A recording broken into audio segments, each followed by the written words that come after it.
Hello guys, দেখো কেমন কাঠফাটা রোদের মধ্যে বেরিয়ে পড়েছি কাজ করতে। আমি যাচ্ছি আমার ছোট মাসির বাড়ি স্পা করতে, ওই যে হলুদ বাড়িটা ওটাই। তারপর মাসি বললো যা ওপরের ঘর গিয়ে বস, যেমন কথা তেমন কাজ, চলে এলাম। এখান থেকে কাজ করে যাবো শুকোদের বাড়ি। এই দেখো কে চলে আসছে। তারপরে দুজনে একটু ভিডিও বানিয়ে নিলাম, ক্যামেরা খুলে ওকে দিয়ে যা খুশি করানো যায়। তারপর কাজ সেরে নদীর ধারে চলে এলাম। একজন অপেক্ষা করছিল, এই যে। সচরাচর চা আমি খাই না, কিন্তু ওই দিন খেতে হলো এই এনার জন্য। আর এই এক মেয়ে যে আমাকে সবসময় ফোন হারানোর ভয় দেখায়। ঘুরিং পার্টনার জীবনটা ঘুরতে আসে না, বছরে একদিন এসে ঘুরিং পার্টনার করছে। কি করবো আমি পরাধীন, তুমি আমাকে তো ফোন করো।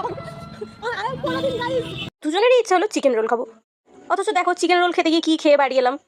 আমাদের যাই খাওয়ার কথা হোক, এটার কথাই মাথায় আসে আগে। খাওয়া দাওয়া সেরে কিছু জিনিস কিনে চলে গেলাম বাড়ির পথে, মানে ওদের বাড়ির পথে। তোমরাই দেখবে ডায়মন্ডের এম কেমন মারা গেছে, ও আবার হাসছে আমার কথা শুনে। মারা গেছে কি আর কি সমস্যা, আমার দাম ব্যাগে ব্র্যান্ডেড শপে তেল লেগে গেছে।